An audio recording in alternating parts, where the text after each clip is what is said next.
শুরুতে প্রচণ্ড ব্যথা যন্ত্রণা হয়ে হাত তুলতে পারেন না, চুল আঁচড়াতে পারেন না, হাতটা পিছন দিকে নিয়ে যেতে পারেন না, ঘাড়ের দিকে তুলতে পারেন না, যদি হয় ডান দিক শুয়ে ঘুমাতে পারেন না, প্রচণ্ড কষ্ট হয়, ব্যথাটা ঘাড়ের দিকে ছড়ায়, তীব্র ব্যথা এবং তার যে মুভমেন্ট রেস্ট্রিকশন হয়, এই মুভমেন্ট রেস্ট্রিকশনের জন্য যার হয় সমস্যাটি তিনি প্রচণ্ড কষ্ট পান।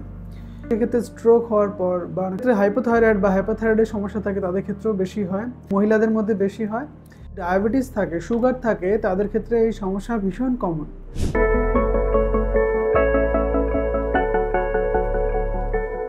হ্যালো এভরিওয়ান, আমি doctor S K Zaman, consultant psychiatrist, Calcutta national medical college. আজ একটি মায়ের গল্প বলবো। 40 বছর তার বয়স, তার সুগার আছে, প্রেশার আছে, থাইরয়েডের সমস্যা আছে। তিনি অ্যাংজাইটির জন্য আমাকে দেখাতে এসেছিলেন। রিসেন্টলি তার একটা খুব কষ্টকর সমস্যা হচ্ছে, তার ডান হাতের শোল্ডারে খুব যন্ত্রণা হচ্ছে।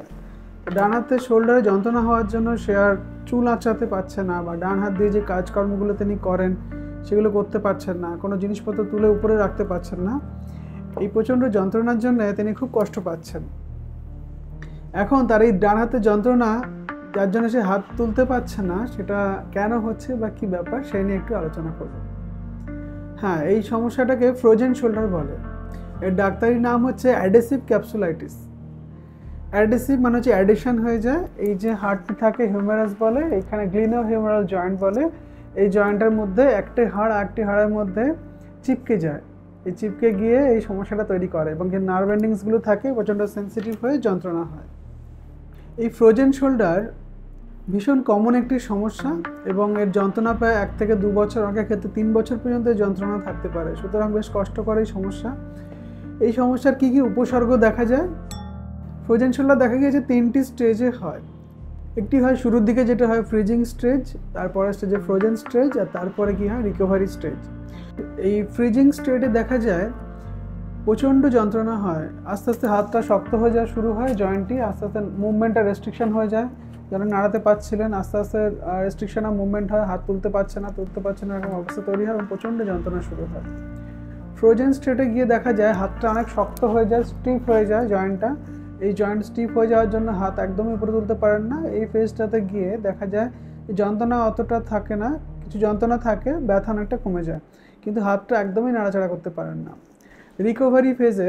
রিকভারি স্টেজে গিয়ে দেখা যায় যে হাতের মুভমেন্টটা একটু একটু করে বাড়ে, আস্তে আস্তে মুভমেন্ট রেস্ট্রিকশন আর মুভমেন্টটা একটু ছাড়ে, হাতের মুভমেন্ট বাড়ে, এবং সেই সাথে যন্ত্রণাটা অনেকটা কম থাকে। এর যন্ত্রণা এতটা কষ্টকর হয়, অনেকে কান্নাকাটি শুরু করে দেন এই যন্ত্রণার জন্য। সুতরাং তীব্র যন্ত্রণার শিকার হন যারা ফ্রোজেন শোল্ডারে ভুগছেন। এবার আমরা আসি যে এই সমস্যা কাদের ক্ষেত্রে বেশি হয়। দেখা গিয়েছে যাদের ডায়াবেটিস থাকে, সুগার থাকে, তাদের ক্ষেত্রে এই সমস্যা ভীষণ কমন। ডায়াবেটিস থাকলে যত সুগার লেভেল ফ্ল্যাকচুয়েট করে, এই ফ্রোজেন শোল্ডারের সমস্যাটা তত বাড়তে থাকে। যাদের ক্ষেত্রে হাইপোথাইরয়েড বা হাইপোথাইরয়েডের সমস্যা থাকে তাদের ক্ষেত্রেও বেশি হয়।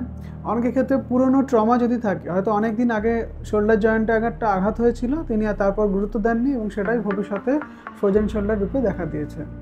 40 থেকে 60 বছরের বয়সের মধ্যেই এই রোগটি বেশি হয়, এবং এটা মহিলাদের মধ্যে বেশি হয়। অনেকের ক্ষেত্রে স্ট্রোক হওয়ার পর, বা অনেকে পার্কিনসনে যারা ভুগছেন তাদের পার্কিনসন রোগ থাকার জন্য এই ফ্রোজেন শোল্ডার হওয়ার চান্স বেড়ে যায়। বেশ কিছু হার্ট ডিজিজ আছে যার সাথে এই ফ্রোজেন শোল্ডার বেশ কমনলি অ্যাসোসিয়েটেড থাকে।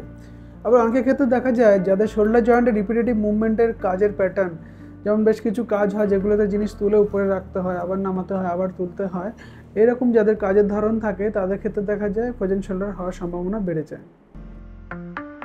এবার আসি ম্যানেজমেন্টে ফার্স্ট ডায়াগনোস করতে হয়, তারপর ট্রিটমেন্ট। ডায়াগনোসিসে একটা স্ক্রিনিং টেস্ট করতে হয় এক্স রে করে, এবং এক্স রেতে বিশেষ কিছু পাওয়া যায় না ফ্রোজেন শোল্ডার যাদের থাকে।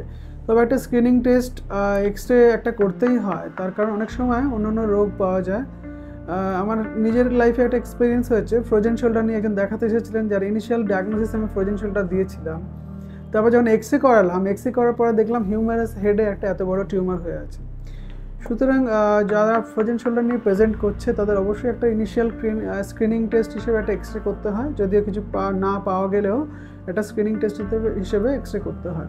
অনেক ক্ষেত্রে ডায়াগনস্টিক ডিফিকাল্টি থাকে, যখন মুভমেন্টে আমরা বুঝি যে এটার ফ্রোজেন শোল্ডারের মুভমেন্ট না, অন্য কোনো সমস্যা হচ্ছে, কোনো ক্যাপসুলার টিয়ার হতে পারে বা সাবস্ক্যাপুলারিস মাসেলের সমস্যা হতে পারে, তখন একটা এমআরআই করিয়ে তার ডায়াগনোসিস কনফার্ম করতে হয় যে এটার ফ্রোজেন শোল্ডার না অন্য কিছুতে তিনি ভুগছেন।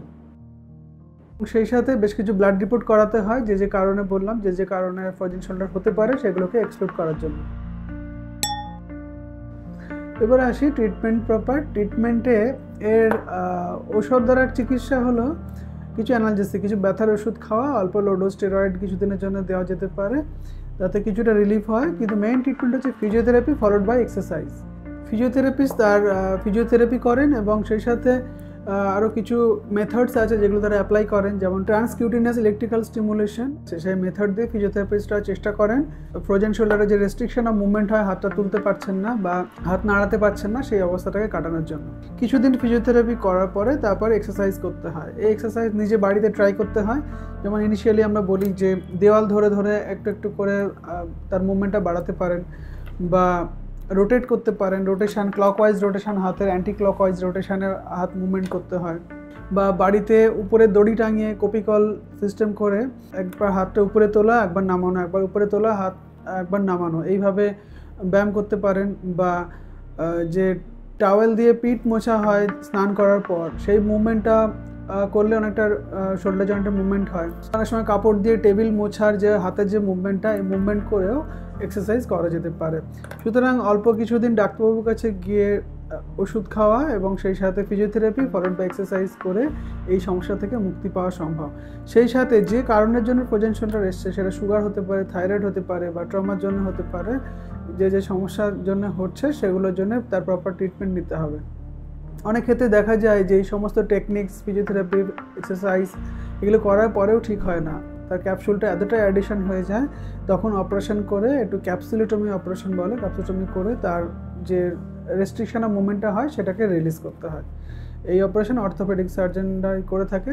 আর্থ্রোস্কোপিক্যালি বেশিরভাগ ক্ষেত্রে অপারেশনটা হয়। এবার আসি প্রিভেনশন। অনেকেই বলেন যে ফ্রোজেন শোল্ডার তো বুঝলাম, কিন্তু ফ্রোজেন শোল্ডার যাদের না হয় তার জন্য আমরা কী কী করব? তার জন্য যেটা করতে হয়, রেগুলার এক্সারসাইজ করতে হয়। রেগুলার শোল্ডার জয়েন্টের মুভমেন্ট ঠিকঠাক হয় সেরকম কিছু এক্সারসাইজ করতে হয়। যেমন ব্যাডমিন্টন বা টেবিল টেনিস খেলতে পারেন, তাতে শোল্ডার জয়েন্টের মুভমেন্টটা ভালো থাকে। বা যে ফিজিওথেরাপি যে ব্যায়ামগুলো আমি বললাম, যে দেওয়াল ধরে ধরে ব্যায়াম বা ক্লকওয়াইজ অ্যান্টি ক্লকওয়াইজ মুভমেন্ট ব্যায়ামগুলি করা, এবং সেই সাথে একটা হাইলি নিউট্রিশিয়াস ফুড খাওয়া এবং রেগুলার ডায়েট মেনটেন করা, তার নেশা বা অ্যাডিকশান থেকে দূরে থাকা। আপনারা বেশি বেশি করে জল খান, একটা কোয়ালিটি লাইফ লিড করুন। যে কারণে এই ফ্রোজেন শোল্ডার হতে পারে সেই রোগগুলো থেকে দূরে থাকা, মানে সেই রোগগুলো থেকে দূরে থাকার জন্য আপনার যে লাইফে প্রিভেন্টিভ মেজার নিতে হবে সেইভাবে আপনাকে চলতে হবে। যদি এই ফ্রোজেন শোল্ডার এক্সপিরিয়েন্স করে থাকেন, তো আপনার এক্সপিরিয়েন্স কমেন্ট বক্সে শেয়ার করতে পারেন, বা এই ফ্রোজেন শোল্ডার সম্পর্কে আরও কিছু জানতে চাইছেন তাহলে কমেন্ট বক্সে জানাতে পারেন। আমার ভিডিওটি ভালো লাগলে লাইক করুন এবং আমার চ্যানেল মনে কথাকে সাবস্ক্রাইব করুন। Thank you so much.